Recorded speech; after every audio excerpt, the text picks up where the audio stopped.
video, we're going to practice how we can write an equation of a circle in standard form. If we take a look at the first problem, it says, what are the coordinates of the center and length of the radius of a circle represented by this given equation? The easiest way to figure that out is to change this, the form that the equation is given to us in. It's given to us in the general form, but let's see if we can get it so that it ends up looking like our standard form, which is going to be x minus h squared plus y minus k squared is equal to r squared, because then we know that our center is going to be equal to the point hk, and we know that our radius is equal to our r value. So let's get started. Our first step we have to do is rearrange our given equation so that we have all of our variables grouped together. So our x's are together, our y's are together, and our numbers are together on the opposite side of the equation. So when I rewrite this, I end up getting the equation, keep my x squared where it is, then write the negative 4 next to it, so now my x's are grouped together, plus my y squared value, and I have plus 8y. And this positive 11, I'm going to move to the other side of the equation to equal a negative 11.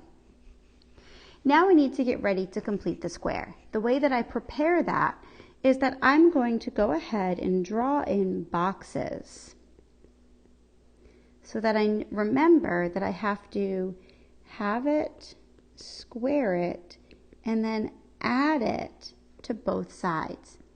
These boxes I'm going to use as kind of like plug-in values here so that I remember what to do. Once I get more proficient with this, you can probably end up skipping this step. So what I can do now is say, all right, I need to complete my square, take my b value of my x's. So I have my b value of 4. And I'm going to do negative 4, have it, square it, and so that's going to be a negative 4 divided by 2 is a negative 2. Negative 2 squared is a positive 4. So I'm adding 4 to both sides. Do the same thing with the b value in my y part of my equation. So I'm going to take the 8, I'm going to take half of it, so that's 4, square it, and that's equal to 16.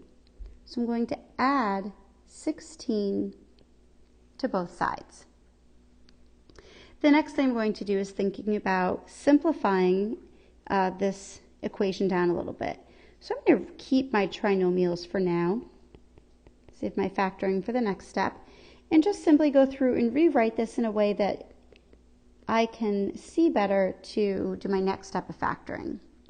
I will take the time now to condense and simplify these terms on the right-hand side.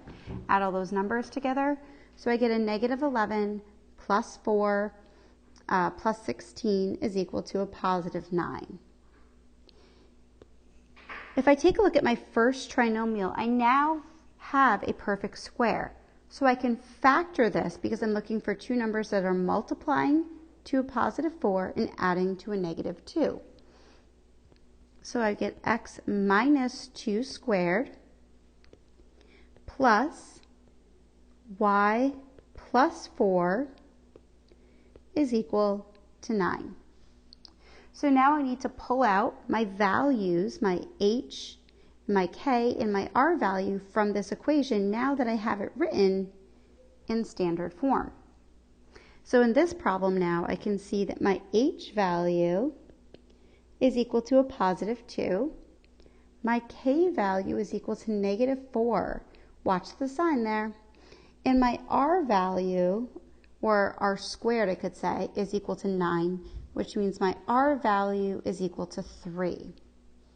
So from here, I can come up with a final solution to say that my center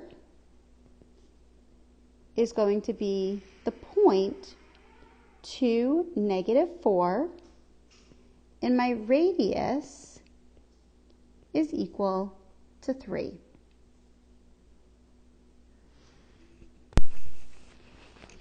In our last example here, again, we are going to find the center and the length of the radius of our given equation.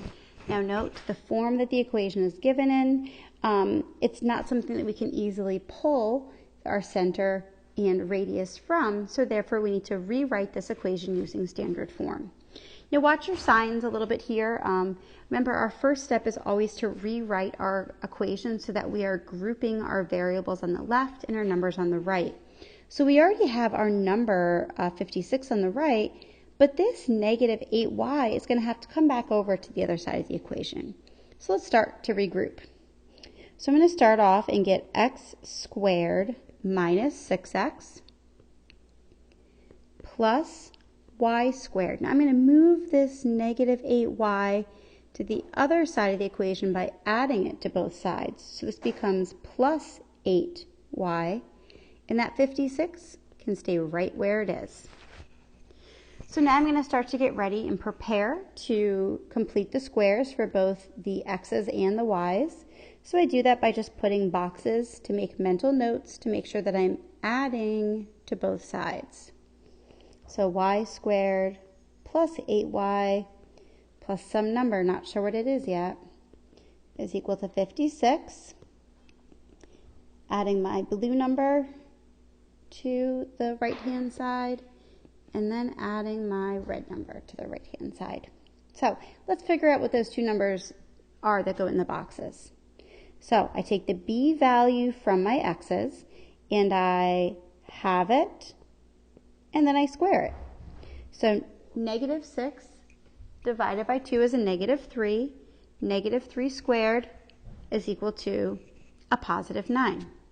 So I'm adding 9 to both sides. Let's see what value we're adding for our y's. I take my positive 8, I take half of it, 4, square it is equal to 16. So I add it to both sides. From here, I'm going to simplify and get ready to factor. So x squared minus 6x plus 9 plus y squared plus 8y plus 16. I can simplify my right-hand side of the equation, so I have 56 plus 9 plus 16 is equal to 81. If I factor this perfect square trinomial, that factors down to an x minus 3 squared plus a y plus 4 squared is equal to 81. So now my equation is written in standard form.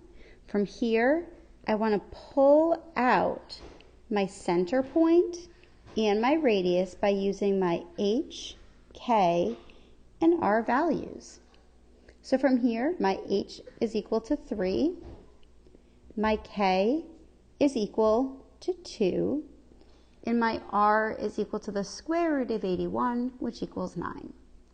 From here, I can conclude that my center is equal to the point 3, 2, and my radius is equal to 9.